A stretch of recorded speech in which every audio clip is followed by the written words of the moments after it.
Aujourd'hui, au podcast En terrain connu, propulsé par Sportaid, nous recevons Jérémy Battaglia. Jérémy, réalisateur, producteur d'un documentaire qui a fait beaucoup jaser au cours de la dernière année, Adonis. Jérémy, bonjour, bienvenue. Bonjour. Vraiment content de te recevoir aujourd'hui pour cette discussion Merci de nous recevoir. sur des enjeux qui nous préoccupent chez nous, chez Sportaid. Mais avant toute chose, moi, je ne veux pas présumer que les gens qui nous écoutent ou nous regardent ont vu ou connaissent le documentaire Adonis. Si tu avais à nous le résumer en quelques phrases. Adonis, c'est un film documentaire sur l'obsession de la musculation et du corps musclé chez les jeunes hommes et aussi l'épidémie de consommation de stéroïdes chez eux. Donc c'est vraiment une enquête personnelle, dans le sens où je suis aussi présent dans le film, parce que ça part d'une histoire personnelle, où j'essaie de comprendre la réalité de cette problématique-là, pourquoi c'est aussi populaire, et c'est quoi les impacts de cette obsession du corps musclé et de la performance. Pourquoi tu as eu envie d'aller explorer ce sujet qui est, on peut dire après quelques mois maintenant, qui est explosif, qui a fait vraiment qui a fait du bruit, qui a fait parler, qui a fait jaser avec raison. Mais pourquoi tu as eu envie d'aller explorer ce sujet?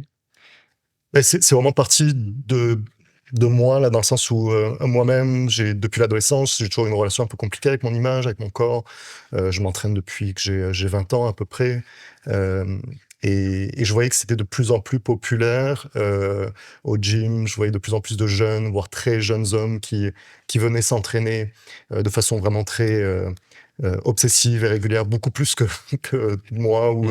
Donc j'étais quand même surpris de voir des fois des jeunes de 14 ans qui étaient à 6 heures du matin au gym ou avant d'aller à l'école.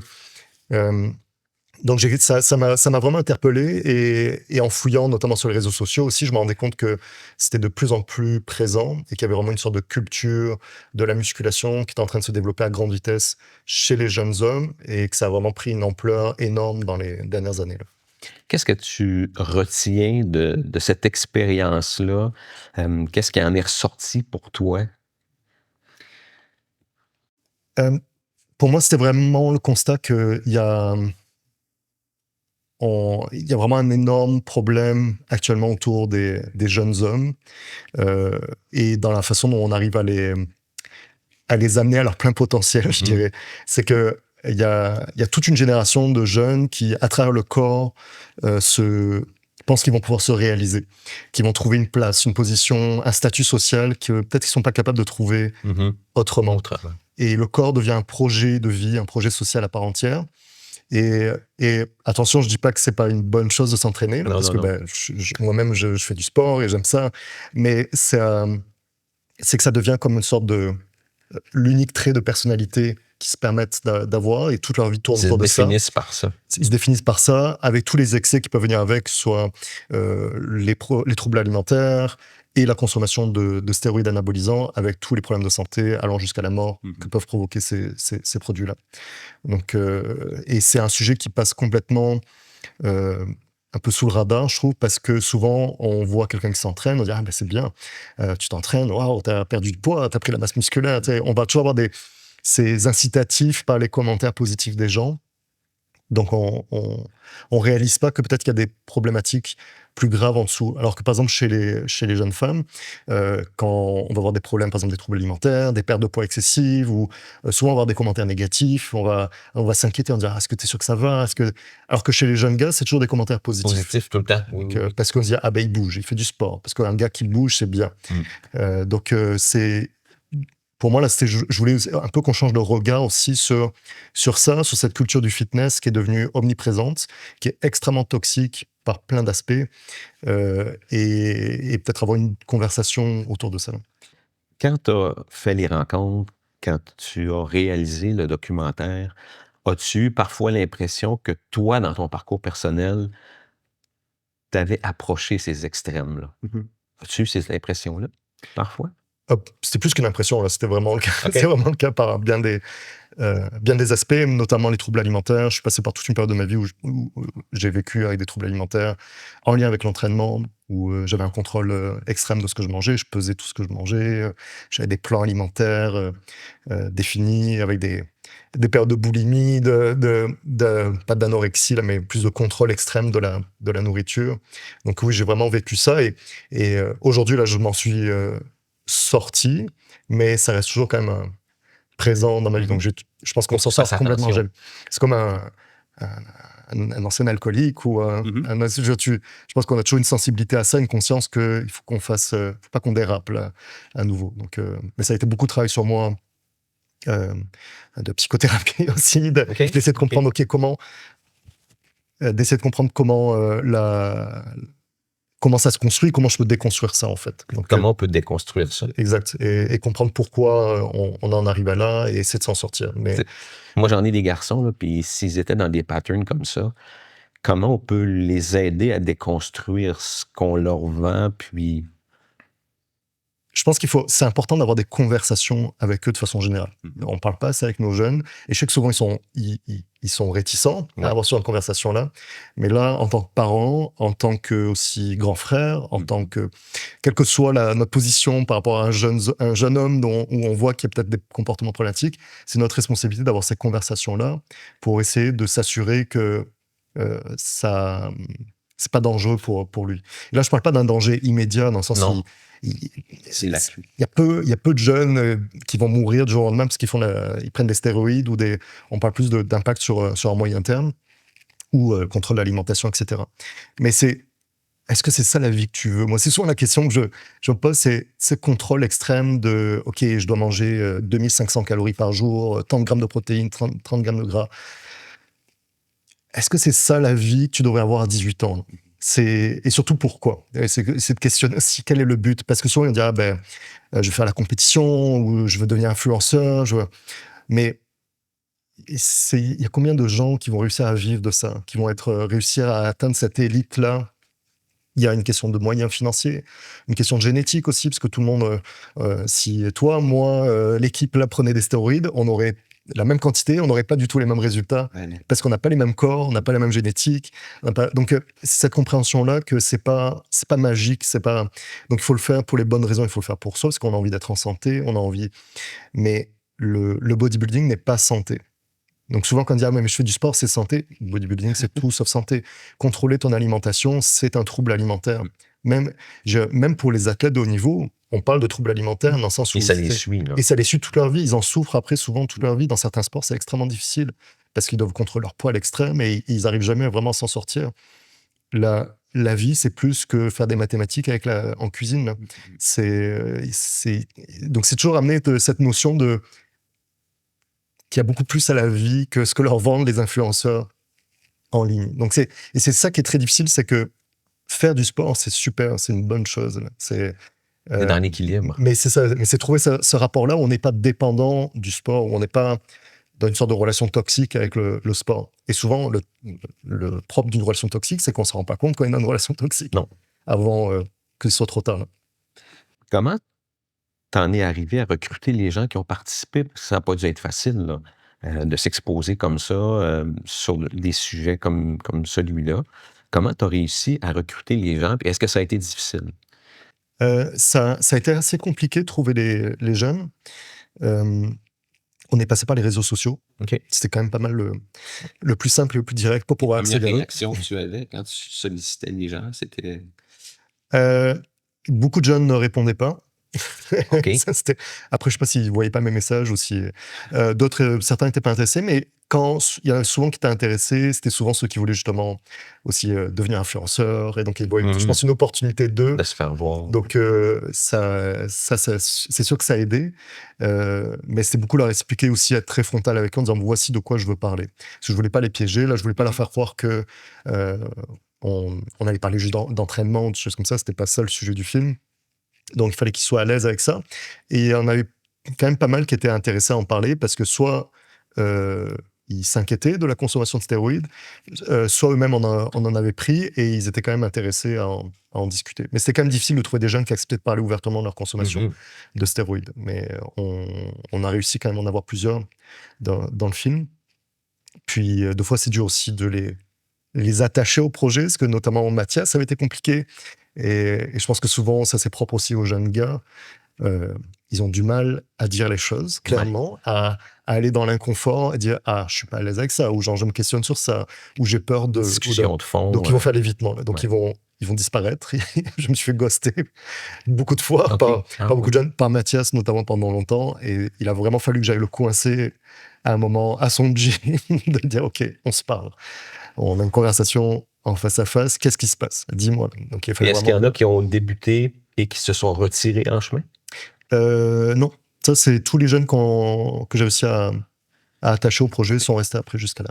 Qu'est-ce qui a été le plus challengeant dans ce projet-là? J'imagine qu'il y a plusieurs obstacles qui se sont dressés, mais ce que tu retiens là, qui était vraiment le plus challengeant dans ce projet-là? Je pense que pour moi, c'est vraiment de baigner dans cet univers-là, notamment dans les réseaux sociaux, pendant toute la production du film.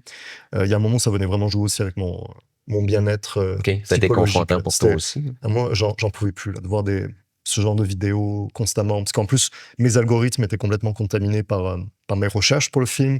Donc, j'avais que de ça. Là. C'était des masculinistes, des bodybuilders super intenses, toutes ces vidéos hyper culpabilisantes sur...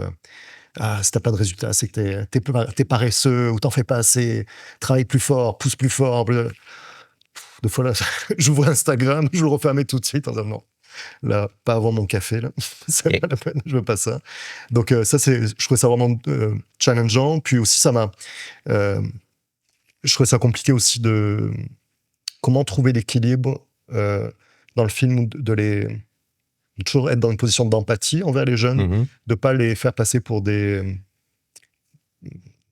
gars problématiques ou freaks, parce que je me reconnais beaucoup dans eux. Donc, je pense qu'aussi l'idée pour moi d'être dans le film, c'était aussi ça l'idée, c'est de ramener le film au même niveau qu'eux, en disant je suis pas dans une position de supériorité par rapport à eux.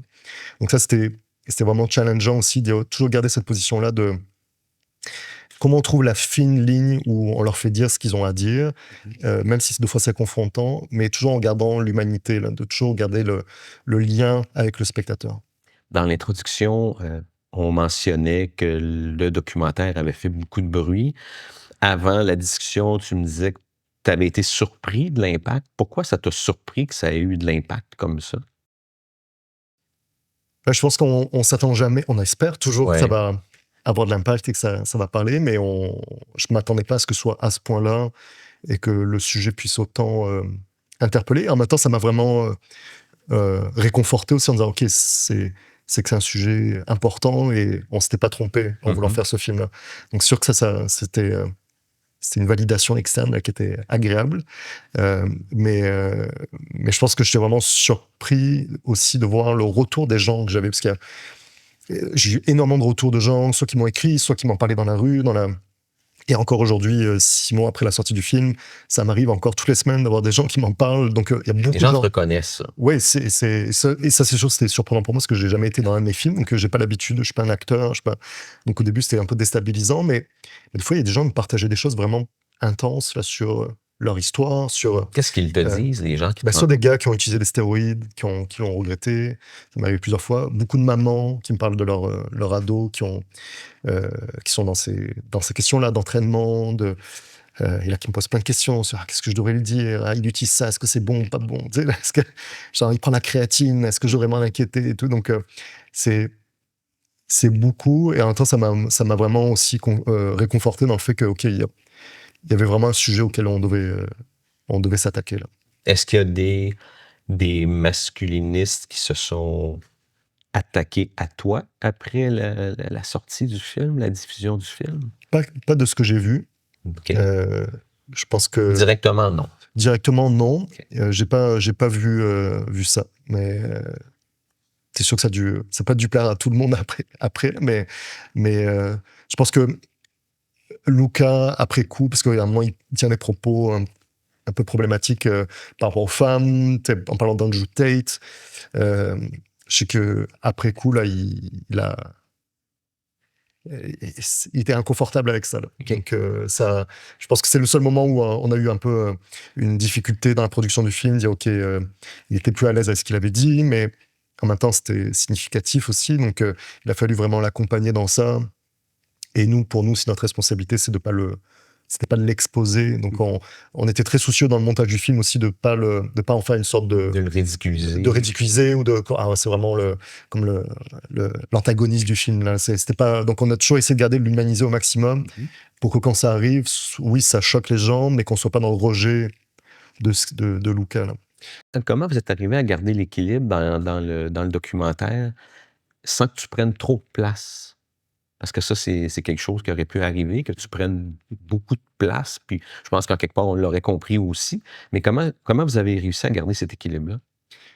Ben, moi, au début, je voulais pas forcément être dans le film. OK. Quand j'ai commencé à travailler sur Pourquoi? le projet, ben, je m'aime pas à ce point-là. Là. Mais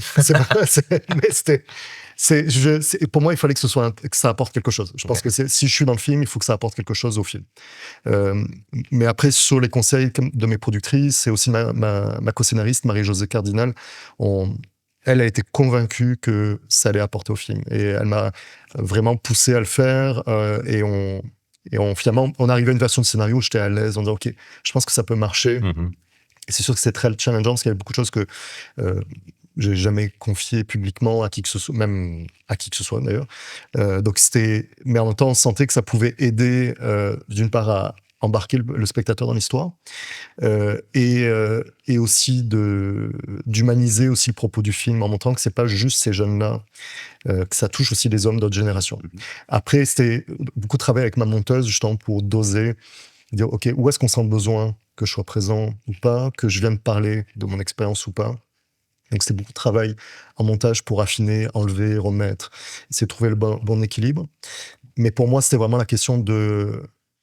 Il faut pas que ce soit à propos de moi. Donc pour moi, c'est comme un fil rouge. C'était plus un élément déclencheur narratif que il fallait pas que ça vienne que le film soit à propos de moi. Donc c'est plus comment toujours venir apporter quelque chose au propos des jeunes, venir une sorte de troisième dimension à leur propos, plutôt dire ah ben moi ma vie est super intéressante parce que c'est un film sur les jeunes, c'est pas un film sur un monsieur de 40 ans là.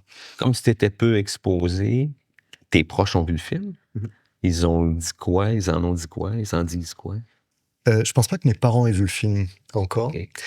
Je suis pas forcément à l'aise avec le fait qu'ils le voient, pour être honnête. Donc j'ai fait un peu de l'évitement avec ça depuis que le film est sorti. Mon frère, un de mes frères l'a vu et ça l'a beaucoup touché. C'est sûr qu'on est très proches, donc lui, il savait un peu aussi les questions que je pouvais avoir et les sujets vers lesquels je pouvais tendre. Mais je pense aussi dans mes amis, mon partenaire aussi, je pense que ça les a... Ils trouvaient que c'était courageux de m'exposer comme ça là. Malgré que ça ne fasse que 6 mois, quand tu portes un regard sur le documentaire, c'est quoi la plus grande fierté pour toi? Moi, ce qui me rend le plus fier, et je m'en suis pas rendu compte tout de suite en le faisant, c'était vraiment en cours de montage, un moment où on s'est rendu compte avec la monteuse de la valeur qu'avait la parole de ces jeunes-là. C'est en fait, on s'en rendait compte, mais j'ai jamais entendu un jeune homme parler comme ça de lui, de son image, de son rapport au corps, à ses insécurités. Et c'est comme si... deux fois, en plus, ce film-là, on l'a fait très rapidement, en 18 mois, là, donc c'était très intense, très rapide. Et on était comme dans un train, là, et ça s'arrêtait pas, là. Et deux fois, c'est comme si on avait des moments de pause, de recul. On disait, hey, c'est bon, dans le sens où, c'était pas qu'on se trouvait hot, mais dans le sens où le propos, déjà, on trouvait ça bon. On disait, hey, moi, ça me touche. Et si moi, ça me touche, alors que c'est moi qui l'ai tourné, qui avait l'entrevue, qui est en train de le monter, ça va toucher d'autres personnes. Et on se rendait compte parfois qu'il y avait vraiment une valeur à ce propos-là, parce qu'on n'avait jamais entendu ça. Et souvent, on parle des jeunes hommes, mais on fait pas tant parler les jeunes hommes d'eux. Donc, c'est là où je me suis rendu compte qu'il y avait vraiment... et je suis vraiment fier d'avoir réussi à apporter cette parole-là, parce que les retours que j'ai eu aussi souvent, c'était ça, c'est que ça touchait beaucoup les gens de voir ces jeunes hommes se confier et parler d'eux de cette façon-là. Y a-t-il des choses qui t'ont étonné, qui t'ont surprise dans le processus? Je pense que pour moi, c'est ce qui m'a beaucoup... pas tant surpris que... je m'en doutais, mais je pensais pas à ce point, c'est l'omniprésence quand même de la violence dans l'histoire de ces jeunes gars-là.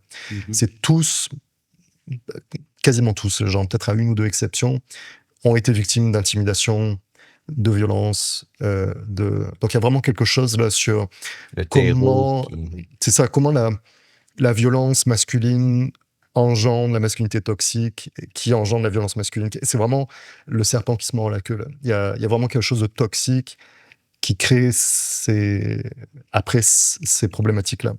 Donc comment ils essaient de se construire une armure avec ce corps-là aussi inconsciemment, peut-être pour contrecarrer les traumas de ce qu'ils ont vécu, parce que quand ils étaient jeunes, on leur disait t'es trop fif, t'es pas assez masculin, t'aimes pas assez le sport, ou quelles que soient les raisons pour lesquelles on peut se faire intimider, et à quel point ça a des dégâts après en grandissant sur l'estime de soi.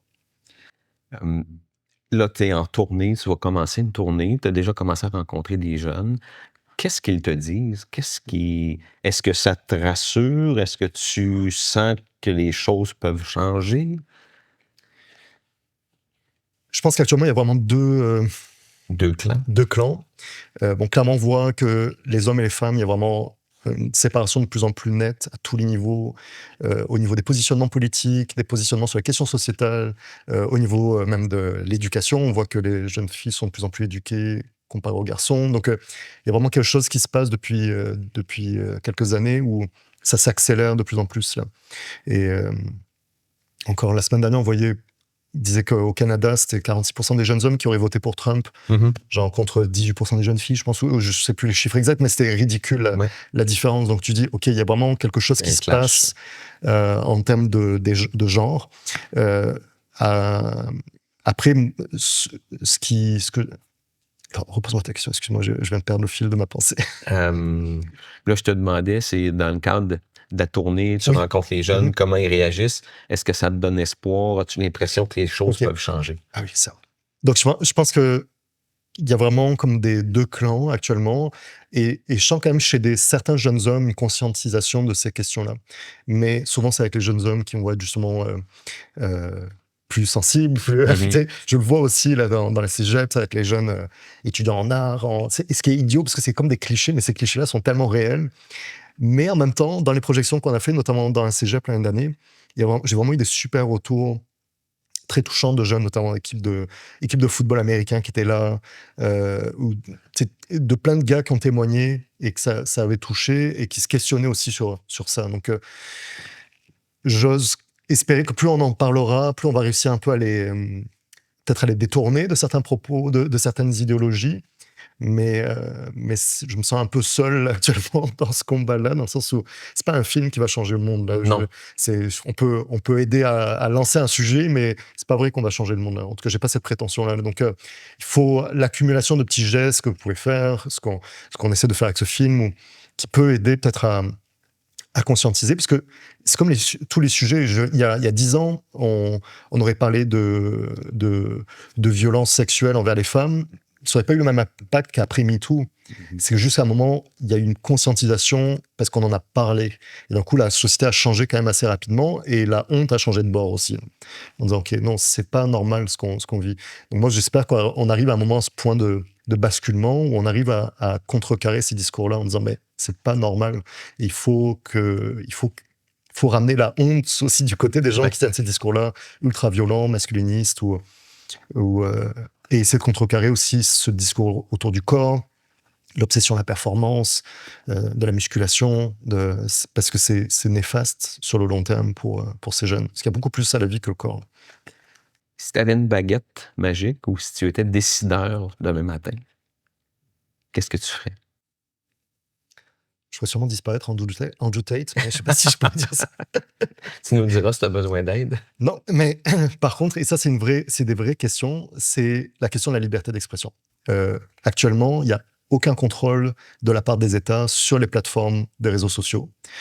Quand je dis aucun contrôle, c'est zéro contrôle. C'est le Far West. Moi, je suis genre l'emmerdeur qui va signaler les publications sur Instagram. À chaque fois qu'il y a des propos genre ultra violents envers les femmes, envers les minorités, je vais signaler.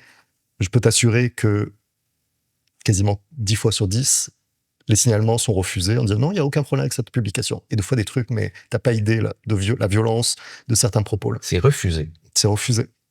Donc il y a vraiment un problème dans la modération des contenus. Et à quoi bon et dans le fait qu'on dirait qu'on n'a aucune de nos lois non-impact sur ces plateformes-là.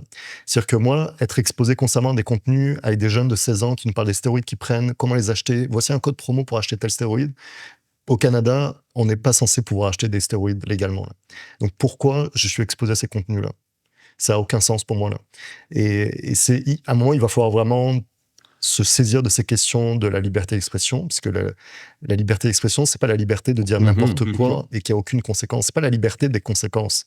Donc, à un moment, il va falloir qu'il y ait des conséquences aussi à ça. Et ça, c'est comme tous les mensonges aussi, les influenceurs fitness qui n'arrêtent pas de mentir sur je suis naturel, j'ai jamais pris de stéroïdes, tout ça pour vendre des produits, c'est la publicité mensongère. Moi, je peux pas faire la publicité en disant mon film, c'est un film de science-fiction de 3 heures avec des effets spéciaux. Non, c'est un documentaire de 52 minutes. Je pourrais pas faire ça. Non. Pourquoi on peut faire en ligne, vendre des faux résultats en vendant. Et c'est vraiment le Far West actuellement. Et on le voit à tous les niveaux, que ce soit au niveau de nos élections, des fausses informations en termes électoraux, et on dirait que tout le monde s'en fout. Moi, c'est ça qui me fascine, c'est que le fédéral s'en fout, le provincial s'en fout. C'est pas une priorité. Alors que c'est en train de détruire littéralement le tissu de notre société. Là. Mais on est comme là à dire ok, j'ai mon abonnement Netflix, tout va bien. Mais tous les problèmes qu'on a se relient tous aux réseaux sociaux actuellement. Donc, je dis pas que les réseaux sociaux sont le problème, mais ce sont la plateforme qui permet la diffusion de ces problèmes-là. Et on le voit, là, les réseaux sociaux ont aidé des génocides en Asie grâce à Facebook, des choses qui sont quand même monstrueuses.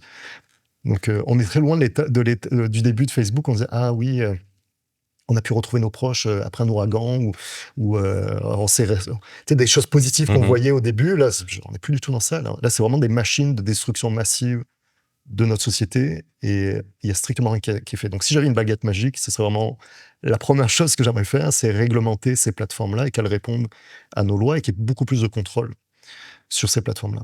Si on venait à ton histoire, à toi, à ton parcours, qu'est-ce qui, à l'origine, te poussait, t'incitait toujours à vouloir être plus musclé? Attends, je réfléchis. Parce qu'on n'était pas autant exposé. Je ne sais pas à combien d'années on peut reculer là, dans l'histoire, mais on n'était pas autant exposé à l'époque, j'ai envie de dire, qu'on peut l'être aujourd'hui. Je pense qu'il y a beaucoup de facteurs qui sont très différents, peut-être aussi d'une personne à l'autre. Je pense que c'est souvent relié à des problématiques d'estime de soi, le fait d'avoir été victime aussi d'intimidation. Inconsciemment, je pense qu'il y a une part de vouloir se renforcer, vouloir être plus fort. Je sais que l'adolescent que j'étais, pas du tout l'adulte que je suis, même en termes de représentation de ma masculinité. Souvent, je me questionne sur est-ce que je serais le même gars, et même si je ne me considère pas comme un summum de masculinité, loin de là, mais je sais que j'étais beaucoup plus peut-être flamboyant quand j'étais plus jeune, je dirais.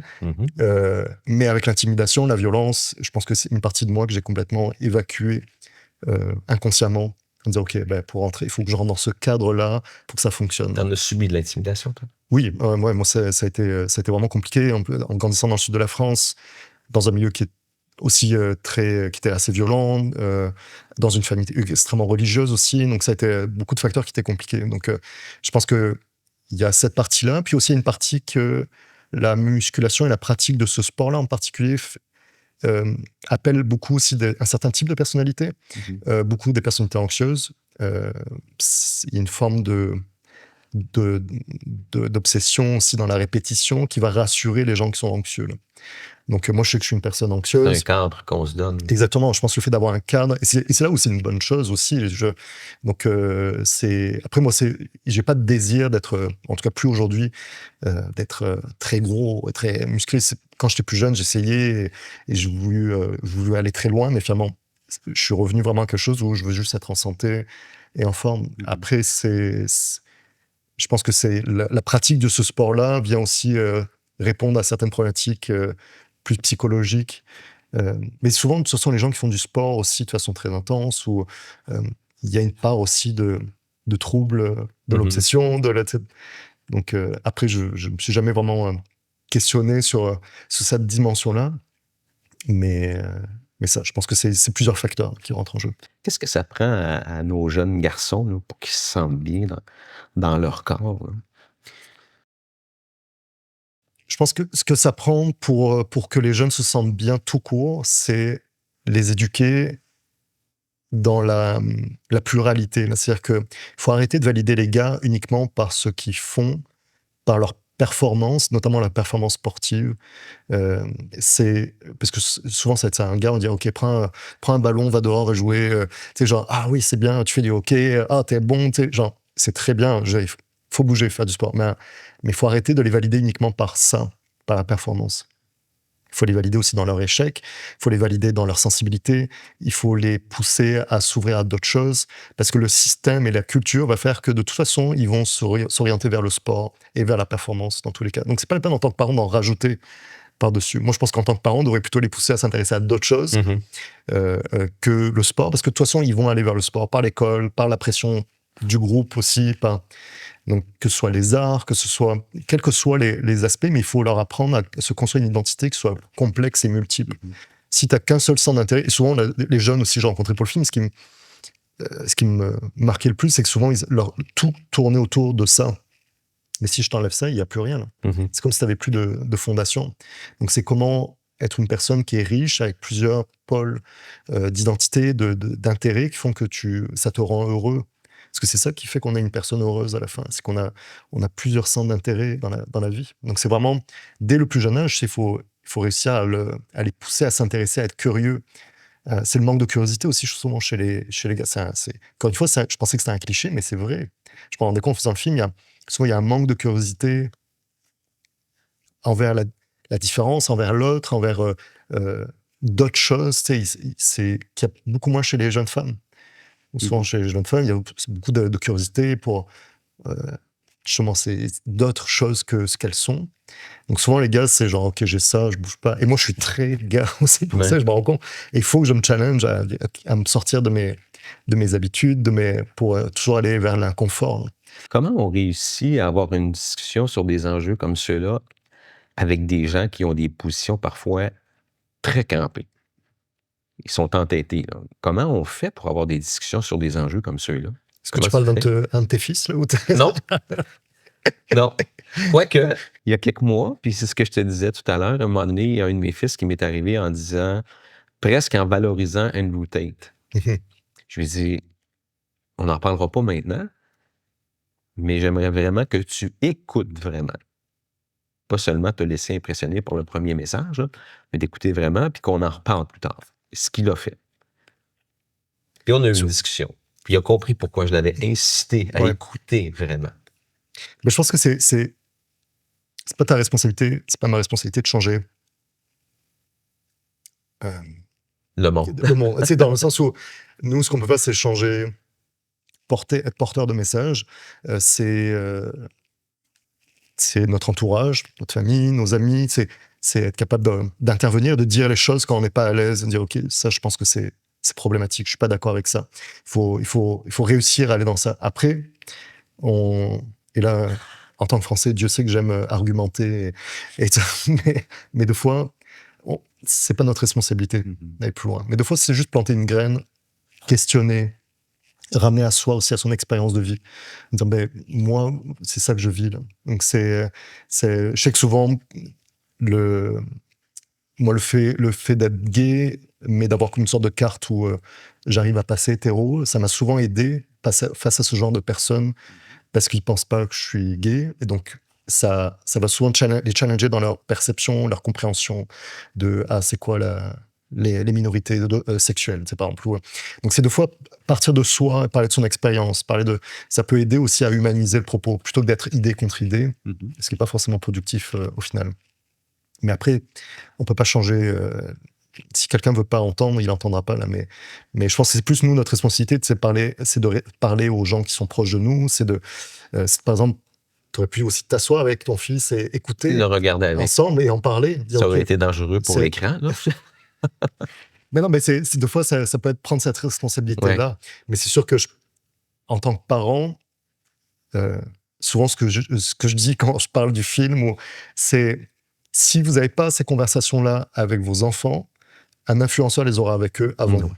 Donc, c'est aussi bête que ça, là. Donc, il faut que vous soyez les premiers à avoir ces conversations-là avec elles. Ces conversations-là qui peuvent être très inconfortables sur la sexualité, sur le rapport aux femmes, sur... je Oui, c'est pas drôle de parler de ça, mais moi, je vois aujourd'hui, on dirait que personne n'a ces conversations avec leur Non, gamin. effectivement. Moi, mes parents ont jamais osé avoir les conversations avec moi sur faut se protéger et porter un condom. Alors que ma génération, c'était quand même, je suis en 83, c'était la pire génération, mais heureusement que l'école était là pour le faire. Mais maintenant, à l'école, on parle pas de ça là, non plus. Donc, si personne a ces conversations-là, ça va être Andrew Tate ou un autre de ces clones là, qui va avoir la conversation avec lui. C'est juste une question de temps, parce que l'algorithme va forcément les exposer à ça. Quand tu rencontres des groupes, comment tu te sens? Est-ce que c'est déstabilisant? Parce qu'il peut arriver n'importe quelle question, n'importe quel propos. Comment tu te sens quand tu rencontres des groupes? Non, moi je trouve ça toujours très enrichissant là, de faire ces projections, de rencontrer les gens, d'en parler avec eux. Je pense que tu sais jamais quelle personne tu vas toucher peut-être avec ton film, avec la question qu'on va te poser, ce que tu vas répondre. Donc j'essaie de pas trop le suranalyser là, tu sais, en disant bon,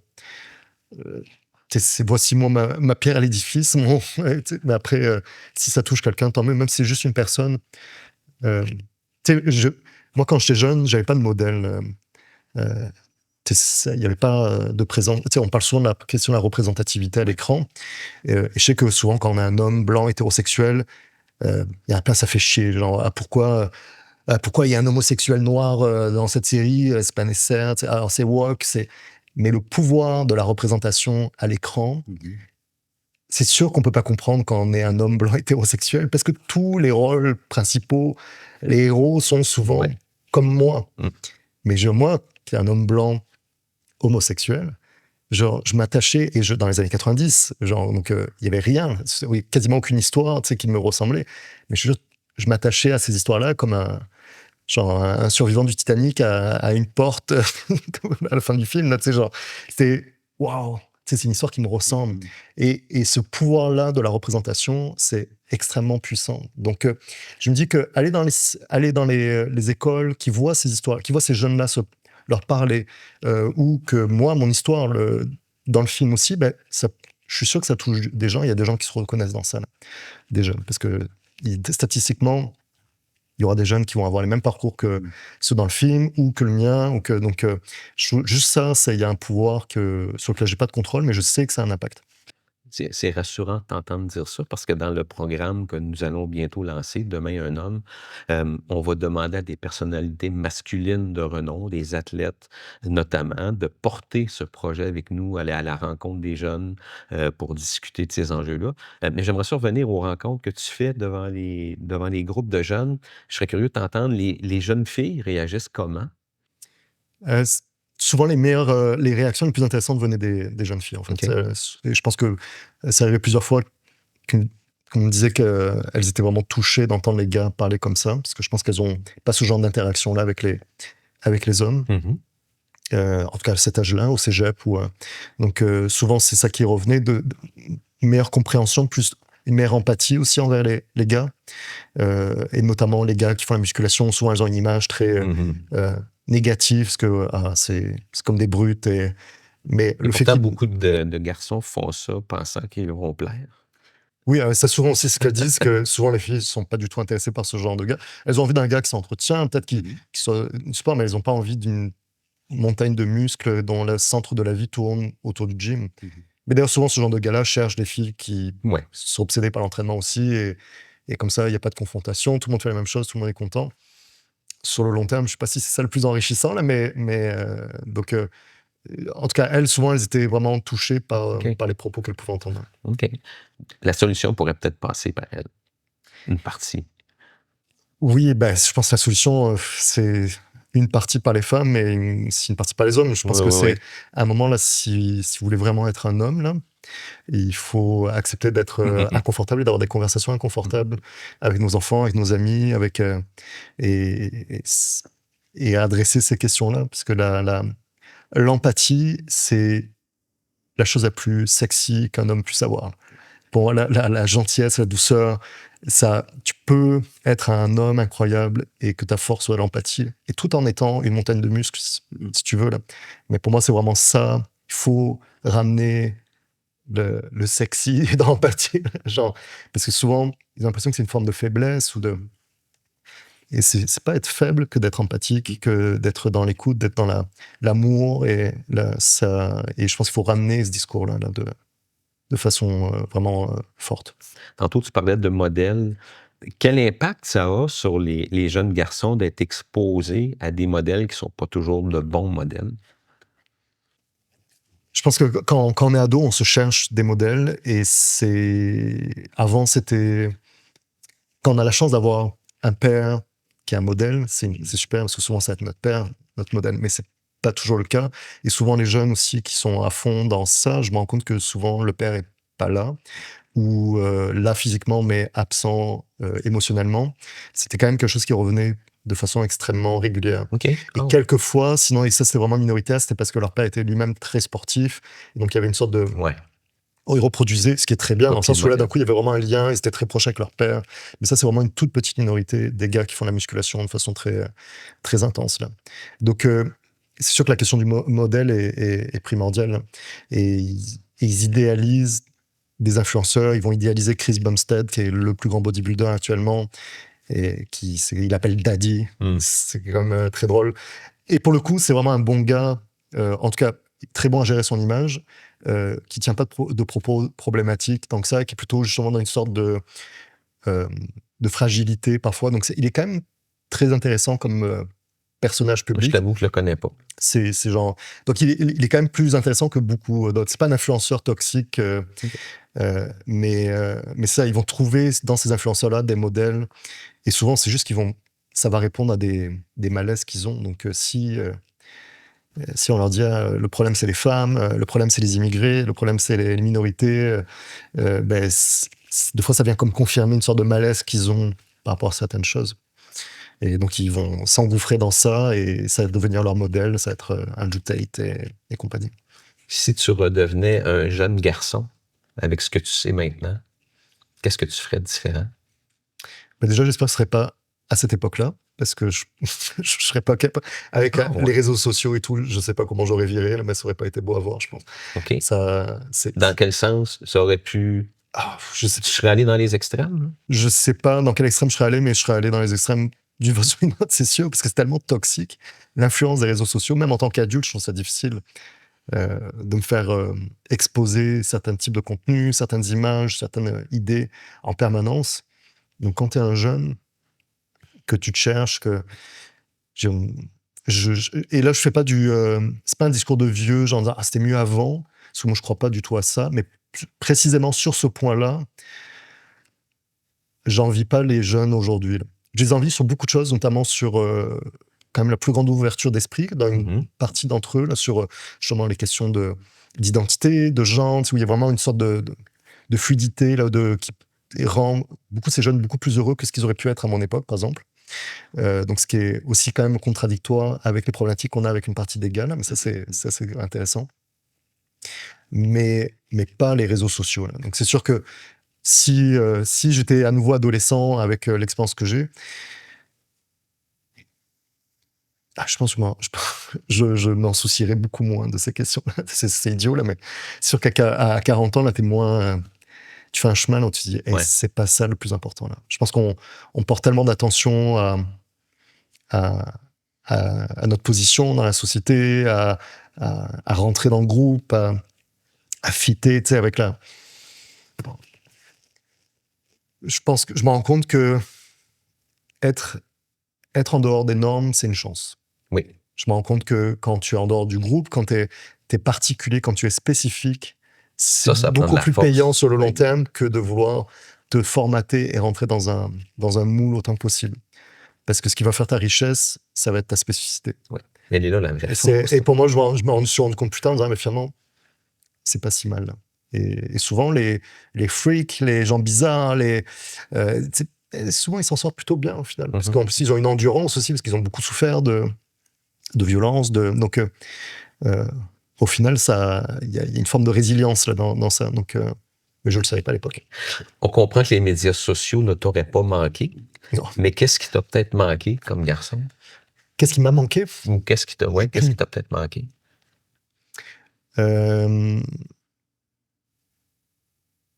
pense à un modèle masculin. Je pense que ça m'a manqué en partie. J'en ai eu un plus tard dans ma vie, mais moi, à l'adolescence, ça c'est quelque chose que j'ai pas tant eu, tu vois. OK. Mais j'avais la chance, j'avais des amis extrêmement présents, j'avais vraiment un groupe d'amis très fusionnel. Et donc, je pense que c'est vraiment l'idée d'avoir un modèle vers qui me tourner. Là. La dernière question que l'on pose toujours, en terrain inconnu, qu'est-ce qu'on ne connaît pas de toi? Qu'est-ce qu'on ne sait pas de toi? Mon Dieu. Ben, tout, je suis pas connu, alors c'est facile.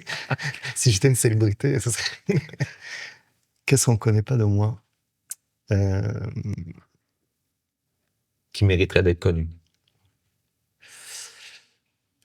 C'est une bonne question. Il y a un moment où j'ai vraiment envisagé de me lancer, de faire la compétition en bodybuilding quand j'étais plus jeune. Il y a genre 10 ans, peut-être 12 ans. J'avais 10 ans. Où il y avait un coach qui m'avait approché, qui m'avait proposé de m'accompagner, etc. Mais là, c'est comme vraiment le truc de c'était tentant, et en même temps, est-ce que vraiment je me voyais en speedo sur une scène, genre avec du faux bronzage? C'était comme genre, c'est weird. Puis en plus, et en même temps, ça m'a aidé à me dire, ok, pourquoi je fais ça là? C'est quoi le but? C'est genre, ça m'a comme poussé à me poser des bonnes questions. J'ai envisagé pendant 2 jours, genre, dire, est-ce que je me lance? Attends, je savais aussi ce que ça voulait dire. Est-ce que j'ai vraiment envie de prendre des stéroïdes? Est-ce qu'il me dit, non, mais tu peux le faire naturel et tout. Ouais, bon. As-tu flirté avec l'idée? Oui, les stéroïdes, oui. Oui, plein de fois. Depuis que je suis jeune, ça m'est arrivé souvent là, de me questionner. Mais finalement, j'ai opté pour les pains au chocolat et les croissants pour la prise. Mais qu'est-ce qui fait que tu n'es pas allé? Je pense que tu y as pensé souvent. Mon éducation m'a beaucoup aidé parce que mes parents étaient très stricts. Et j'ai été éduqué de façon très rigide, très stricte. Donc je pense qu'il y a toujours une part de moi inconsciente sur le contrôle, sur attention. Là. Faut faire attention. Et donc je savais que c'était pas bien. Et j'étais comme... j'avais peur, en fait. Je pense simplement en disant, est-ce que vraiment je vais aller dans ça? Et aussi, je pense qu'il y avait une part de moi qui disait, mais pourquoi? Qu'est-ce que ça a gagné à faire ça? Et je pense que, parce que j'ai fait un travail aussi sur moi dans les années, de dire, ok, il y a comme une partie de toi qui est tentée parce que c'est valorisant, parce que ça va gonfler ton ego, parce que ça... Mais c'est comme tu travailles sur l'esthétique, mais pas sur le fond. Là. Donc, prends cette énergie-là, travaille sur le fond plutôt que de mettre ton énergie à développer des techniques de compensation qui, au final, vont pas t'apporter... Ça va t'apporter des plaisirs temporaires, comme des shoots d'ego, là, mais au final, ça va pas régler les vraies questions au fond, là. Donc, je pense que j'ai eu la chance d'avoir ces outils-là que m'ont transmis mes parents. Et aussi par ma vie, je pense mon expérience de vie qui fait que j'avais cette sensibilité-là de me poser des questions. Ok, je suis quelqu'un qui pose beaucoup de questions de façon générale, je suis toujours très curieux, donc je pense que je prends pas les choses pour du cash. Là, j'essaie toujours de penser aux différents aspects de la chose. Je regrette pas du tout. Je vais avoir une dernière vraie question. Ouais. Un souhait pour nos jeunes garçons. Si tu avais un souhait à faire pour nos jeunes garçons. J'aimerais qu'ils se décoincent un peu. Je les trouve coincés beaucoup. Souvent, les jeunes, là, genre, je trouve qu'ils sont très rigides. Une forme de rigidité là, qui se développe. C'est pourtant pas l'impression qu'ils nous donnent. Ouais, mais et là, je parle vraiment des jeunes en difficulté, plus qui sont attirés par certains types de propos ou autres. Souvent, ça va avec une forme de rigidité qui est le propre aussi à la musculation, où il y a une fois très rigide, très programme, programme de nutrition, programme d'entraînement, même heure, même... C'est de ramener la souplesse, parce que sur le long terme, c'est la souplesse qui va faire que tu vas survivre là aussi. Parce que si t'es dans la rigidité, c'est pas bon sur le long terme, que ce soit une rigidité physique ou une rigidité intellectuelle. Donc, des fois, je vois des jeunes qui sont extrêmement rigides, super jeunes. Je dis, mon Dieu, qu'est-ce que ça va être quand tu vas avoir 70 ans là? On a déjà tendance à se rigidifier, peut-être un peu avec l'âge, il paraît. Donc, c'est juste... ne perdez pas de vue le fun aussi de la vie. Là. C'est que la musculation, il faut que ce soit un aspect de votre vie. Il ne faut pas que ce soit votre vie. C'est parce que déjà qu'on perd des amis rapidement avec l'âge, surtout en tant qu'homme, c'est très difficile de garder les relations amicales en vieillissant. Et on le voit dans toutes les études. Les hommes, souvent, il y a beaucoup de solitude, c'est difficile de garder ces relations-là. Donc, si déjà très jeune, vous vous isolez pour la musculation, vous parlez plus à vos amis du secondaire, du cégep, parce qu'ils n'ont pas du tout le même centre d'intérêt que vous, et que vous n'êtes pas intéressé par d'autres centres d'intérêt, ben si déjà vous êtes isolé si jeune, ça va être super dur sur le long terme. Donc c'est vraiment, faut briser cette notion-là de rigidité, d'obsession. Donc il faut trouver l'équilibre. C'est toujours essayer de trouver un équilibre. Oui, c'est bien de s'entraîner, faire la musculation, faire d'autres sports aussi, mais de pas se priver de tous les autres aspects de la vie là qui sont le fun. Parce que oui, faire la fête, c'est cool aussi. C'est pas forcément boire de l'alcool si vous voulez pas, parce que je sais que souvent ils disent alors moi je bois pas d'alcool, ils sont super fiers de ça parce qu'ils boivent pas d'alcool à 18 ans. Fine. Mais vivre des choses là, expérimenter, se coucher à 5 heures du matin parce qu'ils ont ça fait pas de mal. Trop fait la fête. Mais non, ça fait pas de mal. Et même moi c'est le souvenir que je chéris énormément. C'est pas vrai que je chéris les moments où je suis au gym là en disant ah oui, la fois où j'ai benché tant là, genre je sais même pas combien je bench. Au final, c'est plutôt les fêtes, c'est les moments que j'ai vécu, c'est les échanges. Donc, c'est juste rappeler qu'il y a beaucoup plus à la vie que ton bench press. Être moins coincé, c'est ce qu'on retient. Ouais. Merci, Jérémy. Alors, c'était En terrain inconnu avec Jérémy Battaglia.